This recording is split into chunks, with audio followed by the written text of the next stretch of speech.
Me. All right, man. What we drinking today, man? Well, I gotta do the tried and true. I have not update. I need to update my teas, but I'm doing the constant comment. You know, the Okay. orange the orange flair to it. Black tea, decaffeinated, because Decaffeinated. it is past 3 o'clock It in is. here. So, um, I just ripped this tea bag open, even though I already had one there. So now I've just wasted this bag. What are you drinking? Bro, you could always double up and make it twice as strong. We'll see. We'll see That's what what I do. happens. You get crazy. Yeah, man. I was gonna drink the jasmine, but it is past the bewitching hours. I'm gonna put that down, and I just got the organic peppermint, man. Okay, yeah. You know what I'm saying? Like that's good for the stomach. It doesn't have any caffeine. I'm just gonna hang in, man. Yeah, Get well, cozy. if it ain't broke, Come on, then man. try and fix it anyway, right? Exactly. Oh man, I'm excited for It's a long pour. that There is a we go. long pour. Appreciate you, man. I'm excited for this conversation, man. Um, it's interesting because we've had an iteration. I love keeping that there, by the way. That's gangster. But let's keep it that way. All Yeah, right. I like that. We've had an iteration of this conversation before. It was one that we shot, but it didn't get saved. But I feel like I have a lot more curiosity and clarity on the topic itself now. So I want to re-dredge it up All with a right, let's do it. Yeah. different frame and see what happens. Okay. So the topic that I want to talk about, and I'm going to break it into two different kind of uh, modes of conversation. The topic itself is how are you doing in the world? And the kind of subtopic is how do we exist in therapy with the world of today? Is the way that the world is, does that measure up to the therapy that we are providing, or does that need to change in some way? Right. And I guess where I would want to start it to flesh this out a little bit more so it makes sense to people is, we're living right now in the midst of what feels like the potentiality of another war, right? The United States is attacking Iran. We've, been in Venezuela. We've been just really active, and I myself am kind of worried existentially about just the fate of humanity, where we're going. Casual. Yeah, right? Like very casual. Uh, and so like, I was never really fun at parties. yeah. All right, if you're gonna go deep, let's go deep, bro. Let's not sit in the kiddie pool. Like, I think I myself am struggling with the dichotomy of being a black man that has my own problems existing in America and the challenges that come with that. I have my issues of being a person that has, whether it be, relational, friendship, family, all these different dynamics that come into just being a person and trying to navigate those systems. And I'm also struggling as a person that's connected to our society and trying to balance what does it mean to be both an individual and also a part of the collective when we're witnessing more mass violence and chaos than we have ever in our generation. And I'm wondering, how do we address that as therapists? But also, again, first, I want you to answer this. Just how are you doing as a human being as it pertains to those domains? I just want to say thank you for joining us from the very beginning of this journey. We're super excited to have you. And if you could, the one simple free thing that you could do to continue to support our channel more than watching our content is liking and subscribing our videos so we can continue to just do what we're doing, building more content. So please like and subscribe. Let's get back to the video. So I'm noticing a desire to use humor. So that's always a good sign that we're like in a dysregulated area, you know, like when you brought it up, you know, you use use the word war and Iran. That part of me that like has compartmentalized it was like, whoop, and I could feel like the dum dum. Yeah. And yeah, even like that, I was never really fun at parties, and that was like a little bit less, but sort of this desire, not even for myself, but the desire to make this safe, you know? So that's the first thing I wanted to say. And to the point where I've even forgot your question, but like, I'm like, wow, I really want to make this feel safe and comfortable right now. That's So interesting. that's a sign that we're kind of in a terrain that is more volatile. And you know what? Like, that's good. You know, not all the things we should record should be in from the place of like, oh, I've processed this. Let me just give you my solution. I think being in a state of like, oh, okay, this is not finished yet, is important. So how am I doing? That was your question. Exactly. Yeah. Well, I mean, that's how I'm doing right now in this current moment. I would say if I took a step back, I think I've put myself in a place of denial. Part of that is because a lot of what I do is so real and inherently meaningful from the place of society, you know, that I can kind of hide in that of like, yeah, well, there's potentially a war and the world's gonna end, but this person's issue is just so real and visceral and they just went through it. Let me focus on that. Even though that issue in itself doesn't feel like it necessarily has a resolution either, it feels a lot more obtainable, or it feels like I'm actually doing something and there's action. So I've been kind of like, the denial, I think, is that I've been safe. I feel safe. And I haven't really allowed myself to be upfront with, you know, that we might be going through the dark ages in 10 years. I've always felt like I've had some bearing of the future. Not in that I could predict the future, but like, oh, oil will probably be similar, or like might create dinosaurs. I remember seeing a documentary like dinosaurs might become a thing again in 10 years, which by the way, that happened 20 years ago, and like where they said that, and that's not happening. Ain't no dinosaurs At least, I mean, unless the government's hiding something. But yeah, I don't really have any idea what the next year. Like, I just had to catch up with some friends, and like, they were like, "Yeah, you know, we're thinking about maybe moving or buying a place depending on the state of things next year."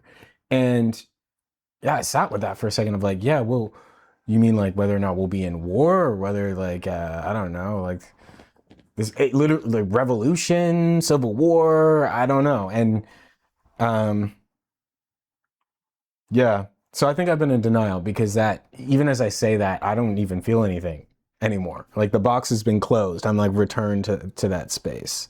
So I've That's been doing very interesting. okay in that regard. That's very interesting, man. Super interesting to hear you say that. Both for the fact that, like you said, humor is in the room and how it presented itself so easily. And, you know, I even gravitated towards it as you were offering it because this is such a heavy topic. And I was having a dialogue in the back of my mind before I even raised this conversation.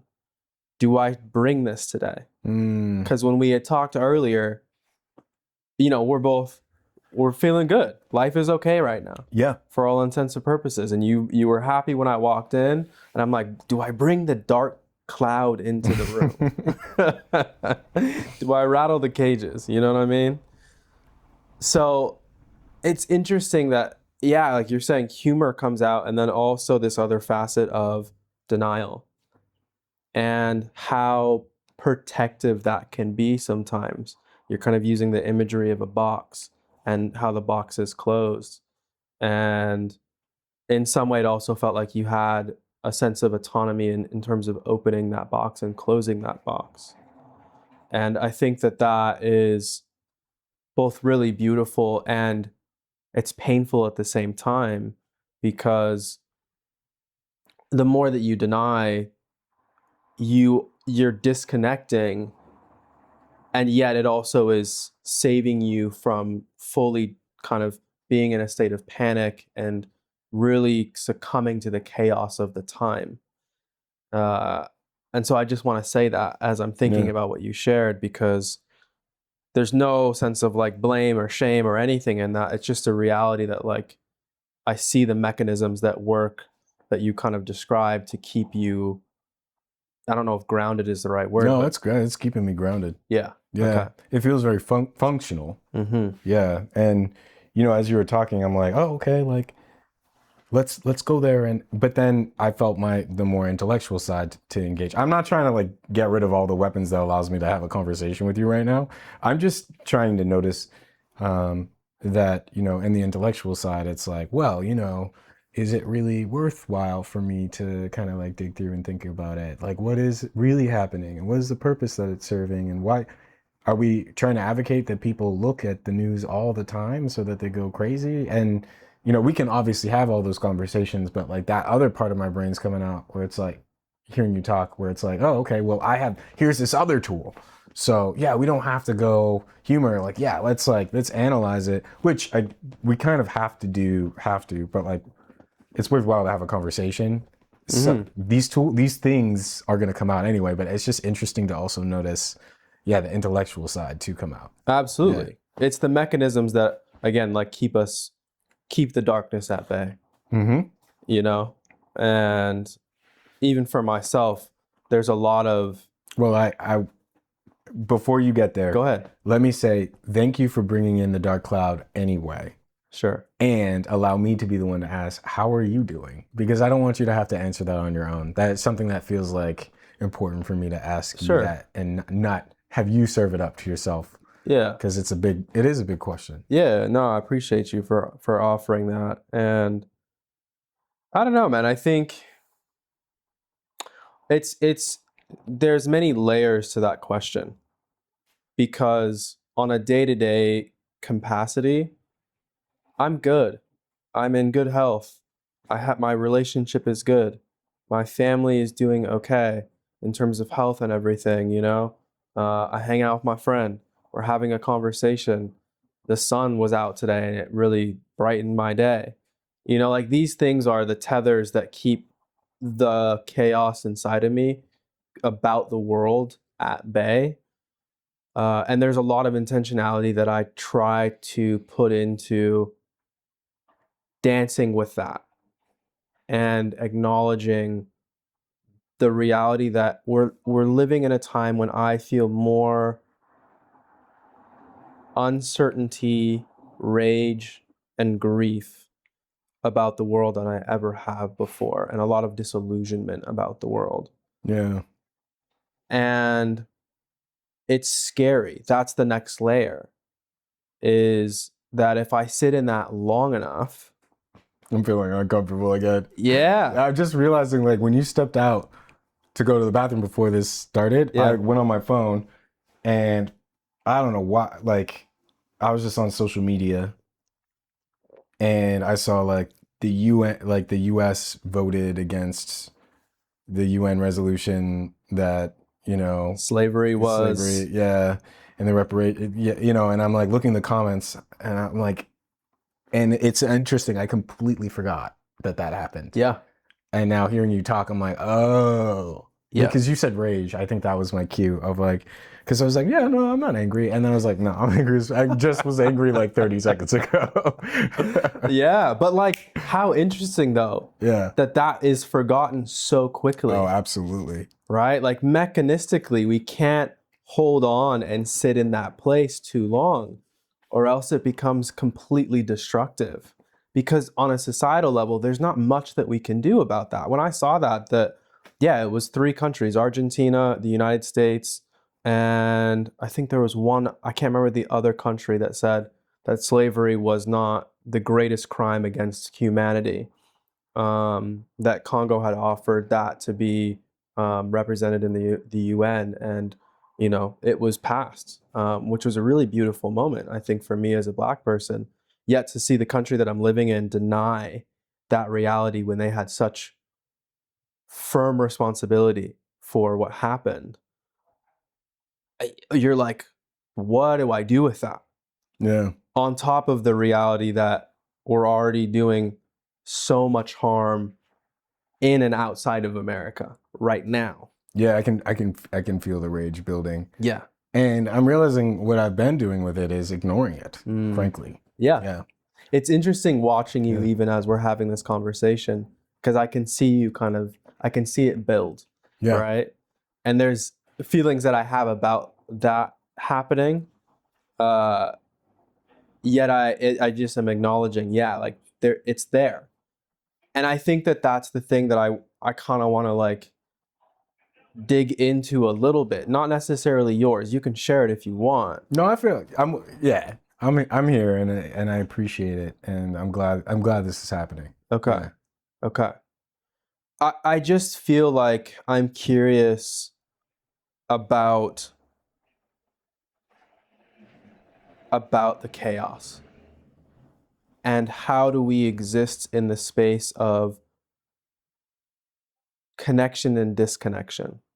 I think that on a very human level, it's normal to connect and to disconnect. We have to connect in some way in terms of we don't have to. We do connect in some way in terms of social media at the very least of like the tethers of what's happening in the globe. We can see the news. If you watch the news itself, granted a lot of, kind of newer generations don't watch the news per se. It's social media is our news. Like that's its own thing too. It's very hard to escape from the reality that things are happening. And so there is that sense of connection. Yet, on the other end of it, it's also essential for us to disconnect because as humans, we're not supposed to have the amount of connection to things that are happening around the globe in the immediacy that we have it. We can go anywhere around the globe with our phones in just a second. Yeah. And so it is a destabilizing access that we have to our devices, to what are the crimes of humanity, and we have to disconnect. I think what I'm trying to kind of figure out for myself is how does that interact with all the other stuff that we have to deal with as a human being that affects our mental health in a day and age where there's so much to deal with. There's a I'm sorry, but humor is the No, most go ahead, accessible thing I please. have right now. There's a meme that went around that I thought was hilarious. This guy was wearing Ray-Ban glasses and he hired a uh, impressionist who does Tom Cruise.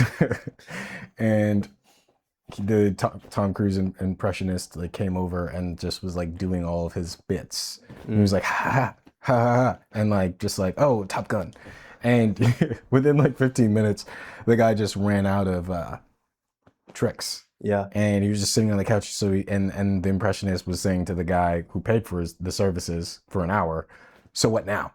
And he was like, I don't know. So I guess we watch a movie. And it was the most awkward thing I've ever watched. I feel a bit like the impressionist because genuinely, I have no idea. And I'm glad we're doing this and like I'm excited to see where we go. I have no idea. All I know is since I was a little kid, and we talked about this, I watch movies and I escape. I stay busy. That's what I do. And you know, I can shoot from the hip for this kinds of things, but this is just so big that even I, the king of bullshit, can't bullshit my way out of this one. And I think it just feels kind of like there's a sadness to it, and then there's also something that's kind of funny, like like I feel caught. Yeah, I feel caught a little bit. And I'm happy to do this like as we're doing it now, but it's just kind of like, noticing that. What is that caught feeling, if you could illustrate that a little bit more?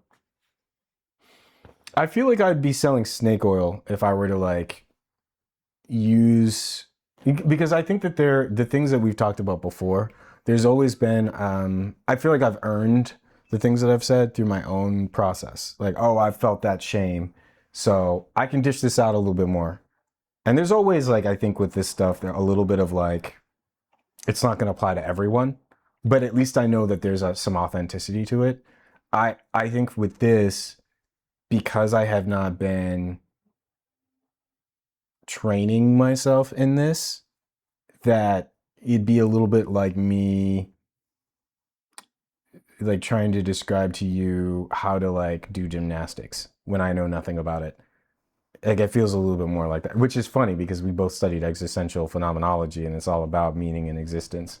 But you know what happens when the dog catches the squirrel?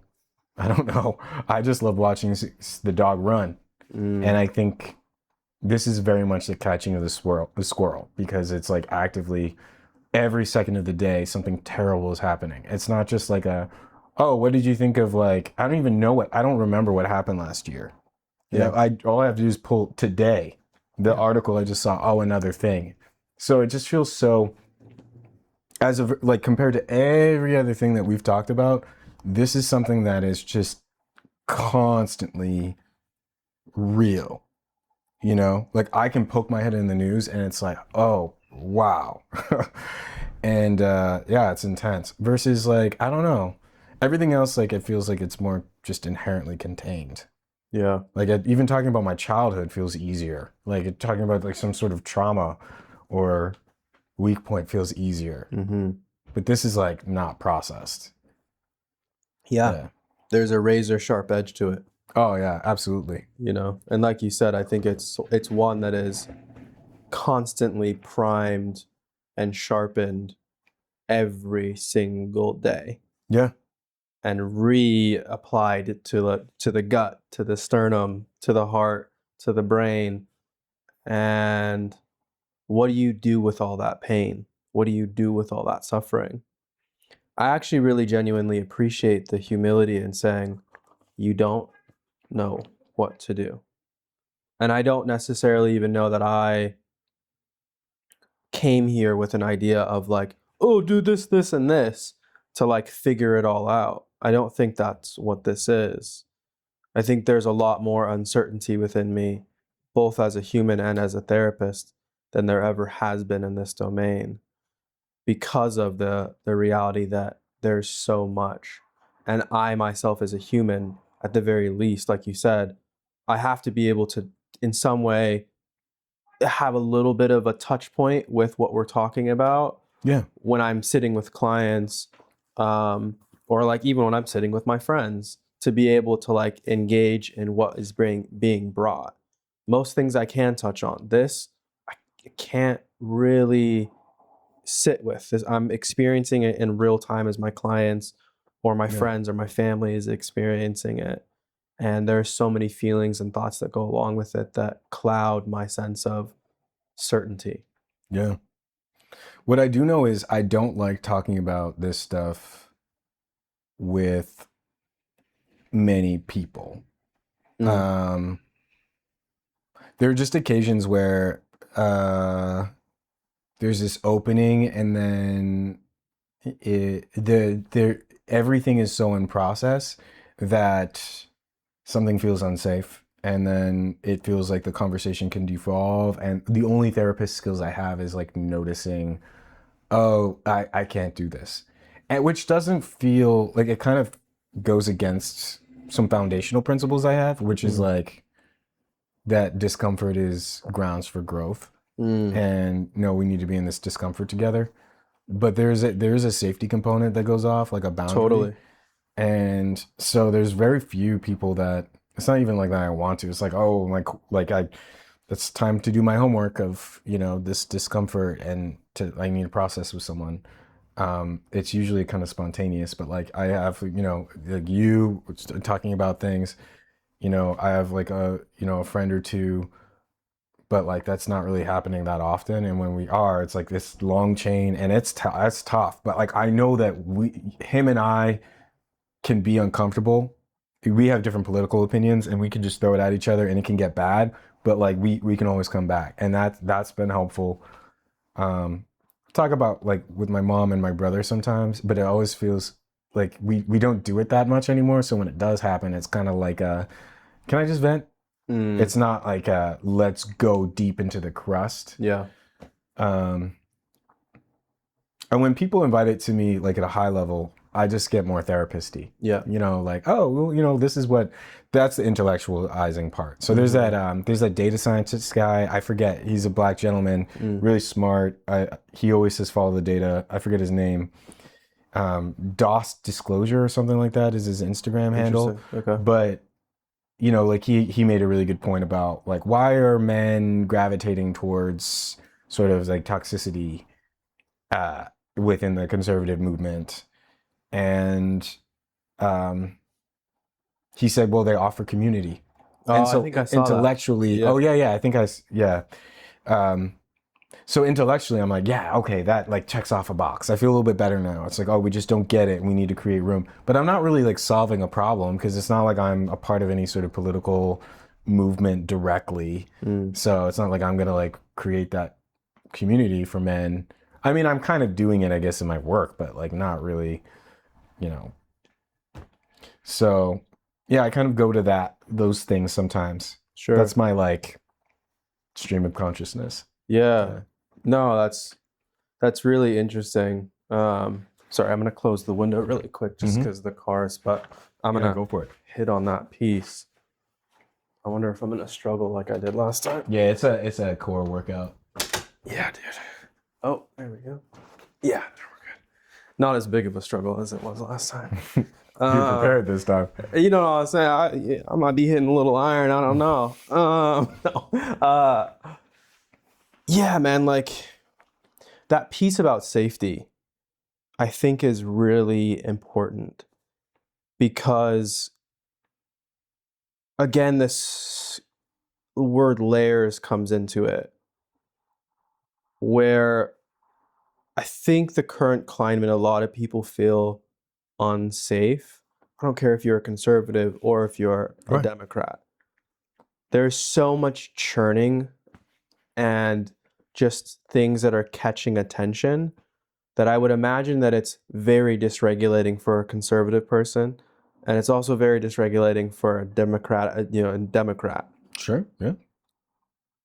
And when we have that just base level of kind of discomfort that's there, and then you add into the reality or the mix that we as human beings want to conversate and connect, yet living in the time that we do, there's so many different opinions and thoughts and Within feelings parties as well. Yeah. within the Yeah. When I parties. was mentioning like not wanting to talk about it with people, like I mean, like I'm in the PNW and like, yeah, I'm talking about here. Yeah. Right. Yeah, absolutely. Yeah. Pacific Northwest, like even having the conversations here can be something that Yeah. everybody's not going to agree on. It conjures another question of, am I safe? Is this me trying to connect to create some sort of stabilization in the midst of chaos? Is that going to deteriorate me even more because of the disconnection that can come person to person? Yeah. And I think that that's a really tough thing to try to address, which leads to that sense of, well, I'm just going to hold everything for myself. I'm going to escape. Uh, and I don't think that that's inherently bad.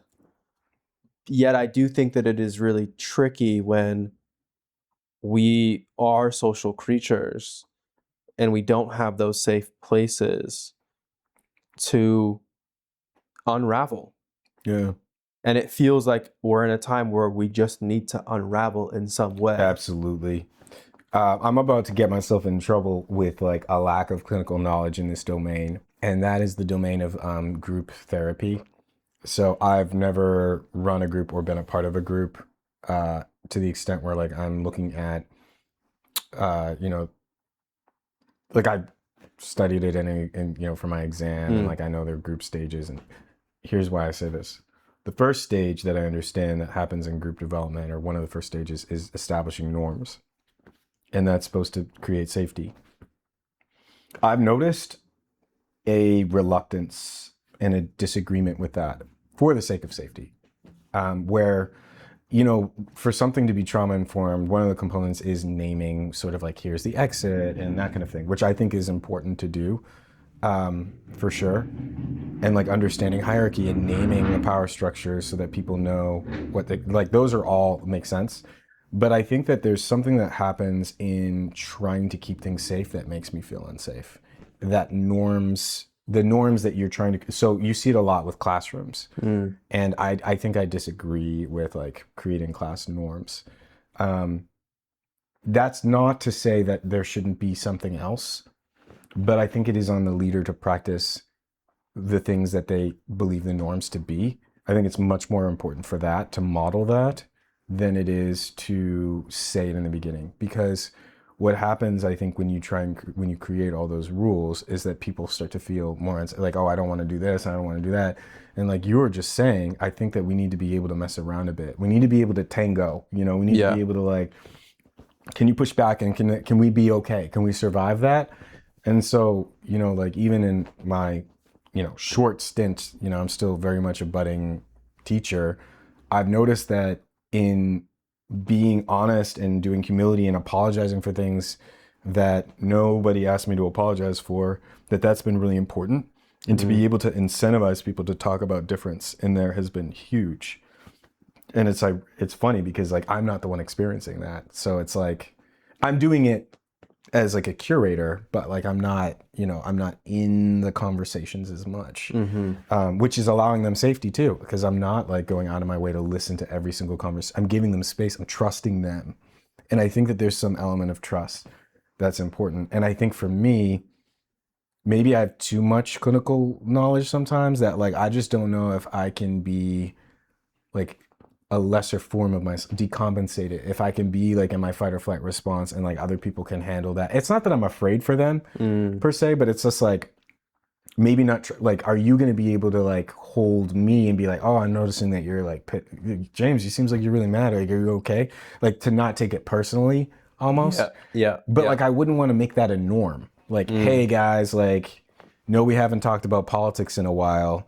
If you can follow these steps, then you know we can engage in healthy debate. But at the same time, like I kind of want that, and so I think I feel a little stuck. It's, You know? yeah, I resonate with that a lot. I resonate with that a lot. Just that piece of, can somebody hold me when I unravel? Right. Because I usually am the model for other people based on the background that I have and kind of the roles that I played just throughout my life as from a child to an adult. I'm kind of the protector or the holder of space versus space being offered to me. Yes. And so when I do unravel or I kind of, yeah, get caught up in the chaos of something and I have a reaction, the people that are around me usually are more caught off guard by that Yeah. than I would love, because sometimes I do need to unravel. I do need to feel destabilized, Yeah. and it feels like, again, at this time in the present conditions, especially as a Black person or just a person of color, like there's so much to unravel about. Yeah. And I wonder how much gender could play a role too, of like, you know, this idea of being a protector and a, you know, and a man too, of just like, oh, like I need to look out for what's happening here and like the vigilance and like making sure other people feel safe. Totally, Yeah. totally, absolutely. I think that Yeah. that has a big part to play in it, because again, I am so used to being the protector and making sure that everybody else is okay, and it yeah, it feels very foreign to say I'm not okay, Yeah. and the world that we're living in is not okay.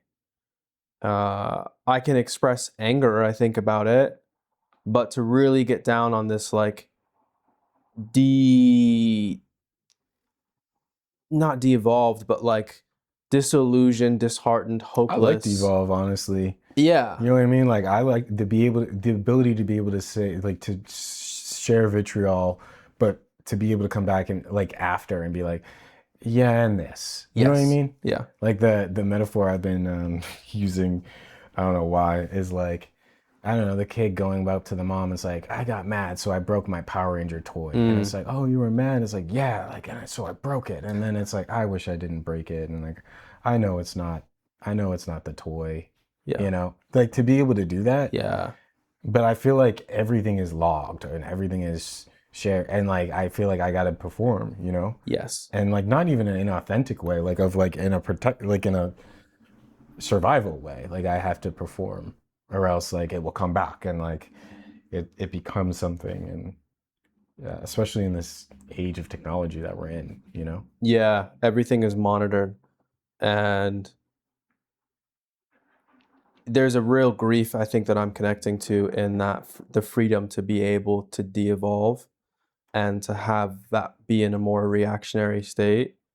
I think when I see people react and having big reactions, part of me is saddened by that because I haven't been given that opportunity.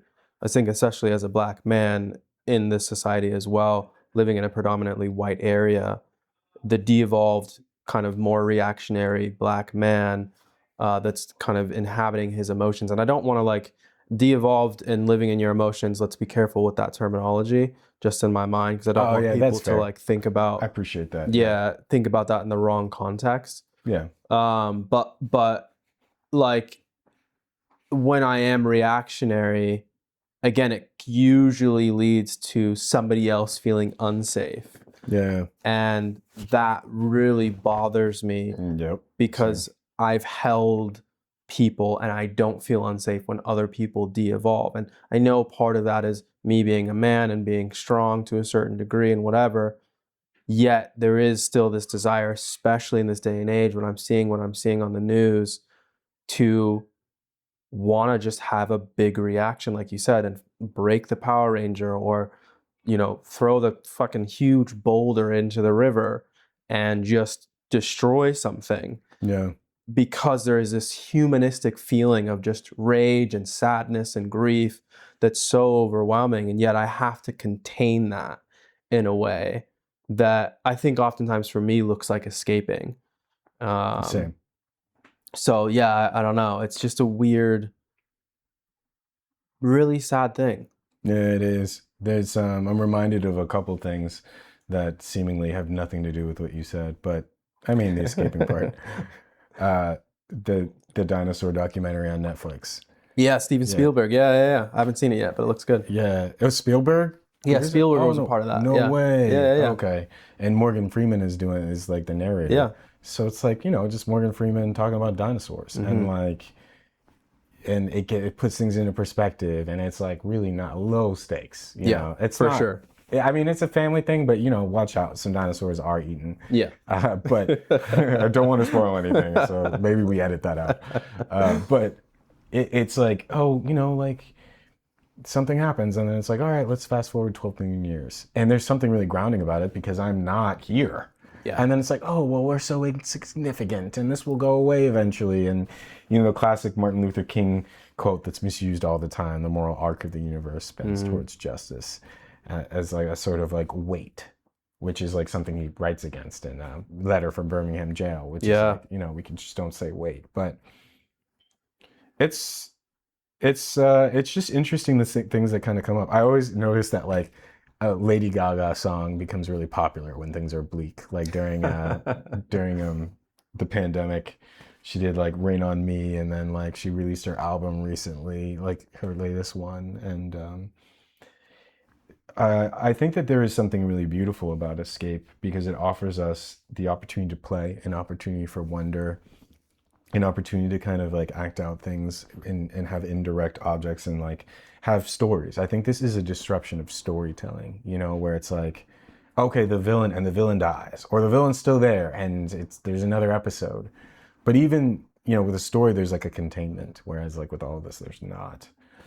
So I don't think that escapism is necessarily bad. I mean, frankly, I don't have another option fully.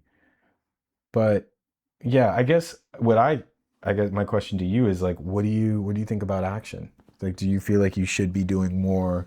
Do you feel like you should be getting a bunker going, or Mm. trying to do you owe it to become a politician and like end all your relationships with your clients, and like, you know what I mean? Yeah, dude. That's a tough question, man. It's a tough question, I think, for me because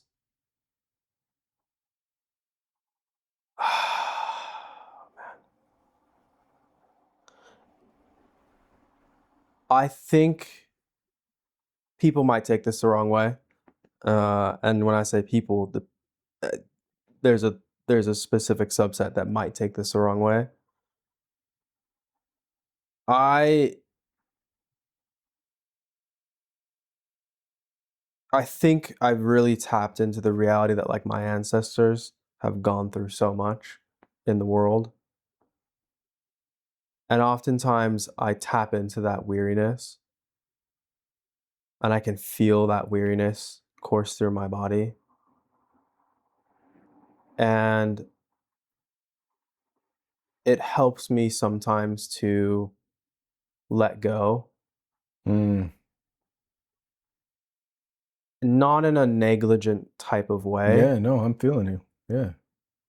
but it does help me to access escape and play and presence in a way that I don't think that I would have if I wasn't connected to that thread. Yeah. And that's becoming more and more apparent to me that like it feels at times okay to not act. And it's not that I'm not even not acting, but I'm just acting differently than what the system I think wants me to do sometimes. Yeah. Because I think that the system does want us to fight and then to fail Right. and to exist in that sense of hopelessness that comes after, that sense that we can't change anything. And so many of my clients have come to me recently with that feeling. I don't know what to do. And have presented themselves as disillusioned and broken. And I think that there is a real reality to that. Yet I also find strength in, again, that sense of letting go Yeah. because of the threat. It's permission almost, Yeah. you know? Can I jump in? Yeah. Well, there's two things that like one thread that uh I'm stuck with is this idea of this ancestral history that you can, of suffering that you can tap into. Um which is yeah, it helps put things into perspective that's less about like, oh, the dinosaurs, Mm, and more the stories that are embedded in your DNA directly in your lineage, that I feel like can be really helpful. We're in a time that's different than another time, but history rhymes. And I think that there's something there about self-understanding that can be really valuable, as a sort of motivation to like learn about my history. It makes me want to like read a book about like Haitian history or something like that. yeah. Um, the other thing is the so this would have sounded performative if I said it earlier, Mm. but it feels more accessible now. In that it like in this intellectual like kind of like dodging, but it does feel accessible hearing you say that. Is there's something radical about calling in the process of what's happening for you, or there's something radical about living, and that very easily can become an excuse of, like you were alluding to, like an excuse to not engage in some things, but it's a good excuse to not engage in things that are like not useful either. Mm-hmm. It kind of brings me to like the whole like touching grass thing. Mm. Of touching grass in this example is, wow, isn't it radical that I can just go outside and touch grass right now? Yeah. And that being important life, and that as like, if we talk about something that's existential or philosophical, that can be so much more profound than um I don't know, like debating someone in the comment section. Like, I Mm. actually think people have a point when they tell someone else to touch grass. I don't even think they realize how profound a point that is when they tell someone else to touch grass. Yeah. And I'm reminded of that when you say what you say about sort of engaging in oneself, and kind of like, yeah, that it's okay to kind of not act in that way. Yeah. I think that there's a real sense of freedom and choice that presents itself instead of feeling shackled to, again, maybe what the system is prescribing to Right. you, and that is going to lead to insanity because we keep doing the same thing over and over and over again and we get the same result. Yeah. And I don't want to sound hopeless when I say that, but I do want to sound realistic in terms of America has found itself in a lot of situations that it has dug itself into. Yeah. Hmm. And there is almost a sense of responsibility that it places on the people that have suffered to fix its own mistakes. And again, not to say that we're not supposed to Yeah. in some way, yet I'm reminded of a photo montage that I saw of Martin Luther King Jr. And it wasn't a montage of him doing anything that had to do with advocacy work. It was him playing with his daughter on a swing. Right.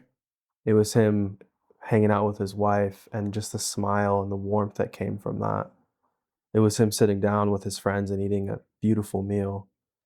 And like I have such an emotional response to that because he chose not to devote himself to this monster mission like he unbecame for a time.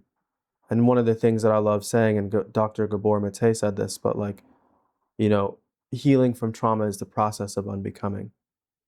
It's letting go of the labels, the expectations, the things that have been placed upon us without our permission. And we're living in a time when there are many things that have been placed upon us without our permission.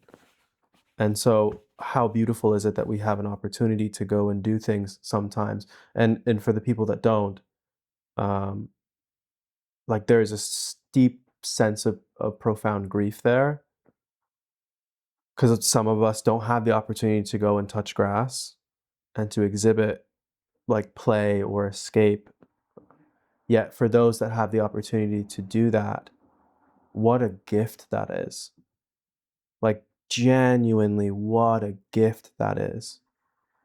You know, I was just in Guatemala, as you know, and to walk around and to talk to the people of Guatemala. I mean, what a beautiful and rich culture who has suffered so much at the hands of oppressors. And yet, I have not seen more beautiful smiles from people who have so little. And it was just this really spiritual experience for me being Or there. do they have little? But it was so spiritual being Mm. in that space. You know what I mean? Up in the villages of Lago Atitlan, like, and experiencing what was happening there and San Antonio Palopo, like it was just so beautiful. That's also why I love to snowboard as much as I do, as you know too. Like, I don't know if I've ever said it in this way, but like that's for me a choice to go and to play, something that my ancestors never had access to. Imagine riding a board on some snow. You know what I mean? Ancestors never could have conceived that was possible. Well, I mean, Cool Runnings. Facts. Facts. But that was about 15 years ago. You know what I'm saying? 15, 20 years ago. Um, but I think that like brings me to this other point, and I'll say this really quick, and then I'll let you come in. Like, I think therapy has changed for me dramatically in the last 6 months, Mm. where I'm noticing, and I'm saying this as a therapist who works with people more long term than I do short term. So we build really kind of profound relationships with each Mm. other.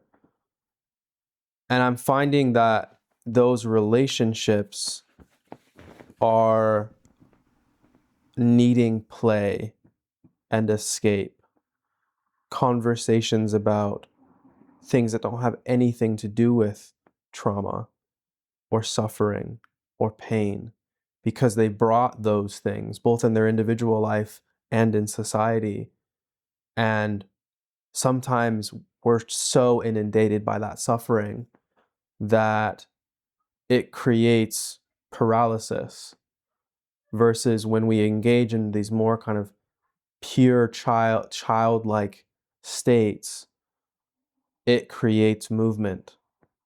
Talking about a movie or a comic book, you know what I mean? Like what your favorite show is, it seems really meaningless and in the moment, but when I've had conversations with my clients and I've reflected on it myself, the general message that I get is, again, from them and from me, is no, like that's a way for me to choose to not exist in the suffering right now because my body needs that. So it is this liberating act, Yeah. It's you like, not know? for me, dog. No. Yeah. It's not as simple as this label of cowardice. It's like, no, I'm not gonna engage in this. Yes. Yeah. It doesn't have to be um yeah, it doesn't need a defense. It doesn't need yeah. Oh yeah, super powerful. Um that's gonna be a clip right there. I'm just We'll see, dog. We'll see. That's up to the algorithm. saying. But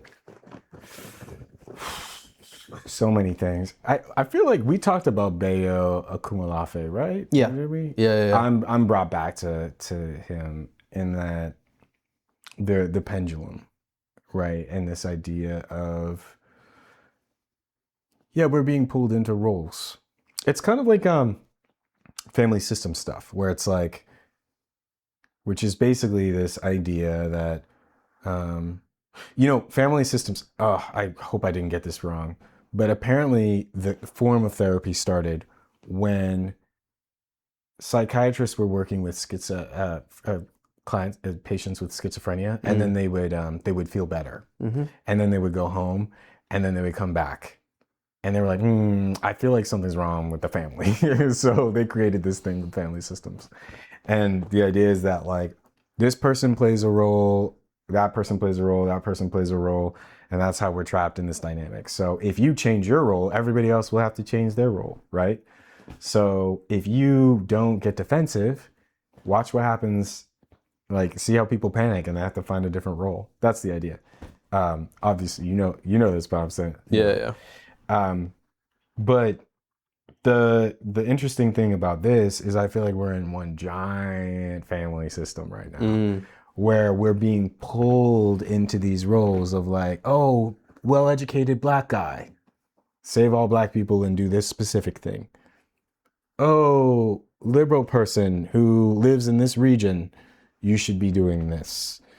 Where, yeah, we've been kind of like swindled into these polarized roles when we really are all human. And I don't know what that third option is, but I do think it starts with something like you're talking about, of like playing with your kids or watching a documentary. And I guess going back to the beginning of what we were talking about, I wonder how that could lead into when we are ready to not be ready. Sure. What can that look like? Where it's like, I have no idea what's happening. And we feel like we can maybe not survive that completely, but that doesn't have to like feel like a death sentence to our relationships. Yeah. It doesn't have to unmoor us to that deep kind of destabilizing state. Yeah. Yeah. 100%. Yeah, there's an interplay there that I think needs more participation from us.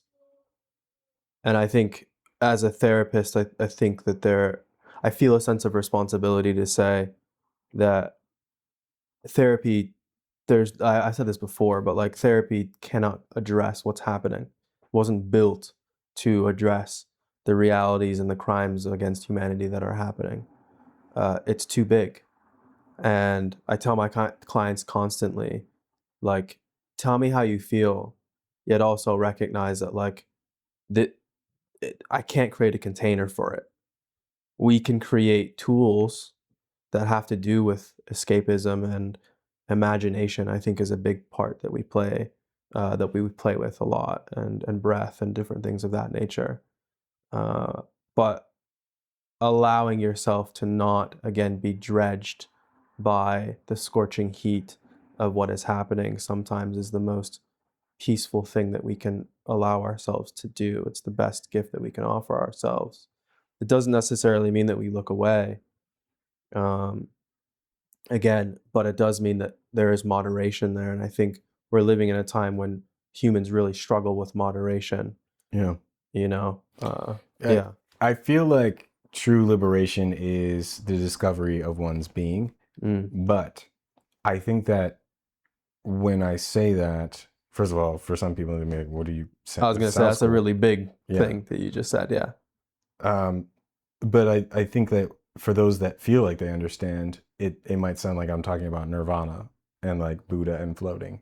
So when I say true liberation is this discovery one's being, I mean, I think it's, I mean, you said it much more eloquently in that it was more accessible too. That in doing things like play and intentionally existing and pulling yourself away from an automatic mode that puts you in this like terrain that can be fun. It can be escapism, watching something. Um, that is an exercise of discovering that you can go outside and touch grass. Mm. That kind of thing um, is a call to our freedom that we can't be in all the time. But what is, I think, what that can lead to is like, well, James, like I can't, on the commute to work, it's like, are you saying that I need to be doing this? And like I think that there's a desire for homework. Yeah, You know for what I mean? sure. Where it's like, oh shit, I'm not doing it right, and I got to be being. And I think that when I talk about the discovery of being, I think it's kind of like noticing of, yeah, I'm like excited to like watch this movie right now, or like I don't want to be here. That it's kind of this play of like noticing and then maybe not being as attached as we normally are. That's just all I'm saying. A little bit less attached. Uh, and that's where we can get, I think we can find freedom Mm. there. And when I say freedom, I mean, right now, I don't feel like it's very easy to not feel free when you're being part of that family system where you're like in this polarized group where it's like, oh, I'm supposed to do this. I'm supposed to be mad at that person because that, and then that, and then I'm supposed to be mad at everyone else because they participated there and they just don't get it. They're all idiots. Yeah, 50% of the human race are idiots. And I'm supposed to be the one to know that because I've been given the gift to understand how they're idiots. Versus like, yeah, I'm noticing I'm really mad at 50% of the country, or Yeah. and like letting it be that without the attachment necessarily of that means that they are those things, but it's like, yeah, I'm finding myself wanting to call 50% of the people idiots. And like Absolutely. what is it like to do that? So, and I think that is freedom. I think the trap is, yeah, we get stuck in that machine with those attributions and that vitriol like towards the thing where it's not just that I broke the Power Ranger anymore. It's that, okay, what's my next Power Ranger? You know, Yeah. that that that is, it's actually very structured how we've been stuck in this mess. There's a lot Hmm. of structure to it, a lot more than we give ourselves credit for. It is a web. And so freedom from that. Yeah. Yeah. Totally, dude. Like that's so well put. Well put. I think that it becomes mechanistic almost, where something, falls in place, that cog falls in place, and then the bullseye's painted perfectly, and you're like, I got a fire. And, if I don't pull the trigger, then in some way I'm failing what my mission is. Right. And I think what I've really noticed is that, yeah, like you're saying, sometimes it's like the greater freedom is just to notice that there is that inclination to pull, and to just notice that, and notice it without any sense of judgment or action or inaction, just that it's there and it's present. I think humans sometimes struggle with the reality of awareness being a gift. We usually feel like we need to create some sort of concrete meaning out of a sense of awareness. Right. And I love what you did at the beginning of this podcast where you were just like, I'm having this feeling. This is coming up for me. And I can notice that. And I don't necessarily need to shut down. I don't need to like close myself off, but it's there and it's present. And that honors what's happening for you in a very non-judgmental way. I think we struggle with that as a society where it's like if you're in disagreement, if you see something that you want to scream about or act on or something, it's like I got to, and if you don't, then there's a judgment after. Right.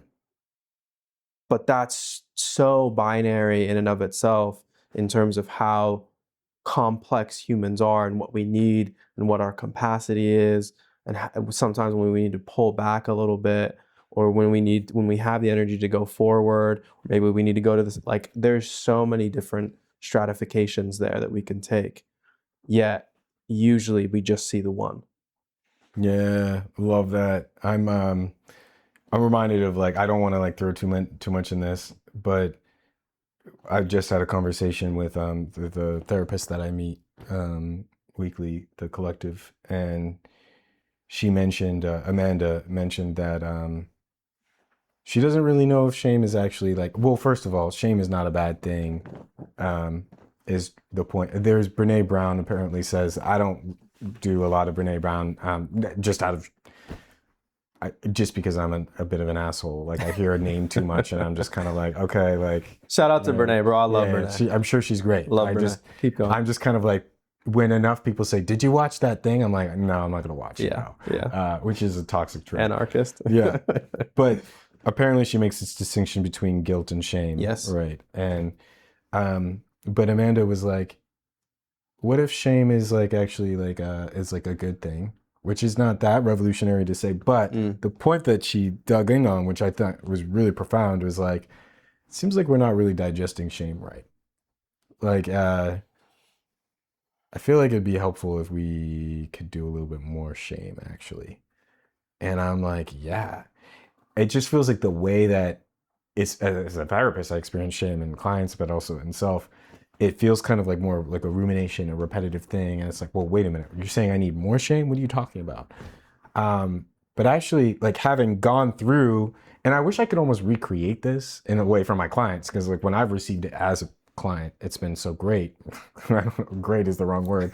but like when I'm like able to digest my shame, there is a freedom in that. And when I say digest, I do not mean it goes away. Like it becomes a part of my cells after, you know what I mean? Like when you eat something, and maybe after like 12 years, the cell goes away. But I think that there's something empowering about that that gives me a better sense of freedom because it knows I can survive it. But it also means that I cared, you know? When I'm like, when I actually did something wrong and I'm like, oh, I wish I showed up differently. Like, yeah, there's that embarrassing loop thing that happens. But like, when I'm finally able to feel the thing, it's kind of like a deep tissue massage, but like that hurts even more. Or like chiropractic, when they like break your neck and you're supposed to die, but you don't. Yeah. That I almost don't like that metaphor because it's like, it's even more sustained. Like, it's like in your being that, I feel like is really valuable to be able to kind of have some of these conversations. Yeah, that's interesting. That's interesting. I would have to like really dig in on that to exist with it in terms of the my intellectual part is like the terminology. But like when you talk about Brené Brown, she parses out guilt is like the fact that you did something wrong and you should have done something differently. Shame is the I'm a bad person and I'm inherently like, morally flawed in some way or like evil. Mm-hmm. It's interesting using it in that connotation because in some ways, like I do agree with you that in my own interpretation of my lived experience, that the times that I've deemed myself a monster, which was totally shame, I it's helpful for me to have that experience because it has drastically changed my interaction to become a better human being for humanity. Real accountability. Yes, for sure. I think that the problem that I have is On what I had to unbecome that to find movement forward. Can we like say that another way just to make sure? Yeah, like I had to allow myself, like I don't think that I'm a monster. Yeah. And I also don't think that in that moment when I felt like a monster, I was a monster. It was simply a feeling. And I needed, and it was because I was in the sense of kind of my own mistakes. I Uh, see what you're saying. yeah, like morphed into something different. And it was only when I allowed myself to be seen as not that, to unbecome, that I found movement, right? That's what I mean. And again, we can get fancy with the terminology or whatever and go No, this is back. important terrain. So I think that I would double down and just say that as I'm sitting in this chair, there is a shadow Mm, right behind me mm, of that monster that I have. yeah. And I so appreciate it because it helped me survive. Like I almost feel emotional about it, like Mm. almost. No, I do. I feel like I can appreciative of that monster for existing, and I'm deathly afraid of it. Mm, And I think I am talking about confronting my moral character. yeah. And I think I need to be able to be ashamed of it and also respect it and appreciate it to have a relationship with it. And I do think a very effective way of dealing with it though is to, like you're alluding to, go into the smaller parts and be like, okay, if I look at my being as a person or if I look at how I am, I feel a lot of guilt about this thing. And then let's take away my character, my personality, and just like look at like, wow, I was lost. I made a mistake. And you can still find accountability that way, 100%. And I True. agree with you. True. And then you can kind of return back to your personality and then like you have that knowledge about yourself. That is totally a way to get there. And I think that there is something interesting about her comment about the fact that I do have that edge still, that monster is still there, and I'm very much capable of those things. And I think knowing that is helpful for me. But it feels weird to even say that because then it's like other people are like, well, wait, when did James fuck me over? Because like, like, what is he talking about? And that's a whole other can of worms, I guess. But yeah, I think it's just like it's like the idea of like when you like hyper focus on sleep, it's harder to sleep, I think. Yeah. And I think that that's kind of what I mean about this moral thing, where it kind of loses its argument and power, like the monster. When I'm like, yes, like I see, like I can accept you, but to get there, I think the first stage for me was a catharsis where I was like, oh yeah, yeah, nice, like I'm there. Oh yeah, like hey, what's going on? Like oh this is cool, I see it. And like for the next, I'd say week or two, I just like felt terrible. Yeah. You de-evolved. Yeah. Yeah, and yeah, but I feel like I've earned in doing that. Like I've earned this relationship. It has given me way more accountability and has given me access to a humility that feels more authentic too, versus Hmm. just like kind of winning over a room. I mean, granted, humility does win over a room, like it does, but like it feels, yeah. So I think that's kind of what I mean. But there is a lot of semantics here too, which I Yeah. totally acknowledge. I mean, I 100% also agree with what you're saying, Yeah. though. I get that. And I think that for myself, knowing that I have a shadow side is very helpful for me because when I recognize when it flares up, it I recognize it as what it is and I can put it back where it belongs. If I didn't have that recognition, then I would just become. And that's when I Yeah. was proverbially that monster, Yeah. right? Mm-hmm. And so I think, especially again in this conversation, where we see a lot of people that are unleashed in their monsterism and their Yeah. monstrous acts, it does call into question how well are you existing in the reality that you don't see yourself in the way that we see you. You don't see that reflection, and I'm very curious of what you do see. Yeah, and can I to add to that? for those that we only see like what is presented on TV about these people, which I will not name, um, I'd say a majority of them feel remorse. Mm, And they, you know, there are audio recordings of these hypothetical people even saying as much of like, you know, about paying the piper. mm. And there's something really sad about that. It would almost be easier if they didn't and that they were just distinctly evil. Sure. Yeah. Yeah. I think that that's there's a part of me, even as you said that, that was like bullshit, bro. Yeah, And that gets enraged about that. And totally. and it's interesting because I do agree with the reality that we are all human and goodness is a part of every human being. Yet how often we dig into that goodness versus the monster, I think is the real question. And for the people that are committing these kind of crimes of humanity, remorse is not enough necessarily to sway, No, right? And so, yeah, you can feel it, but are you actually being called to change? I think that's a better question. true remorse is, um, yeah, that's, I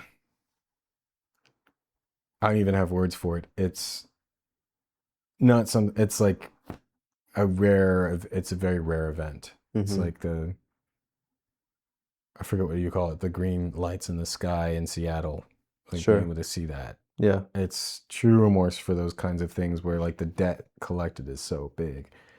I don't think I name it and I know you get this too. Like I don't think I even name it to like I don't know why I do it. I think I'm not doing it though to forgive them at all.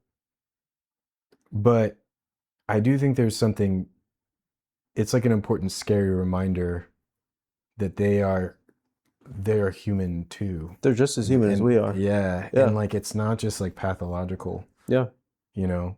And I think that I think the chaotic part of me wants to name it. Mm. And I don't even think it's wanting to be constructive. Hmm. I think that it's just like, yeah, but by the way, like they feel remorse too. And Hmm. I don't know why I feel like saying that, but I don't think it's because I want to protect them at all. I think that there's a part of it that's intellectual that's interested in that. And I think there's another part of me that I think it gives me power. I think it gives me a little bit of power too. Power in that I know that they're going to feel uncomfortable somehow, or like they're going to get their dues, but also a power in me of, yeah, and I'm doing the work and I'm not there and I haven't arrived and I'm flawed, but I'm doing it. And I have way less moral debt than the person who's doing all of those things. And so I Mm. think it just helps me sleep better at night or something. Yeah. I mean, we all have choice at the end of the day, Yes. and choice is one of the most empowering and also disempowering things that we can Yeah. be a part of, Can right? we end on that? Yeah, Like, yeah. totally, man. Like let's wrap it there. And I would just say, man, I again appreciate you for having this conversation, for choosing to have this Yeah. conversation. You know what I Yeah, mean? I had a choice. I could Yeah, have said no. absolutely, man. And I hope for the people listening, like I'm not never prescribing anything. I'm never, trying to say do this or do that. Uh, but we're just simply exploring. We're kind of having the human experience. And I love that, like, in this conversation in particular, we showed up as humans and said that it's okay to not know. It's okay to not have all the answers because nobody ever does. I don't care how much experience on this planet that you have. Um, Healing is never cyclical. It's not linear. It's cyclical. It's a singularity at times, and there are threads of similarities. And so I think we have to just yield to the reality that the world we're living in is on fire, and we have to do we have to live into the choices that we have every day to be able to inhabit it in a way that creates movement in some way. As they say in Haitian Creole, Sakpase is what's up. Napule is we're all burning. We're all suffering together. Napule. Nabule, man. Nabule, bro. Appreciate you, man. Appreciate you. All right, bro. It's a wrap. It's a wrap, man. It's a wrap. That was really good, man. Nah, I enjoyed that. That was fire. I really.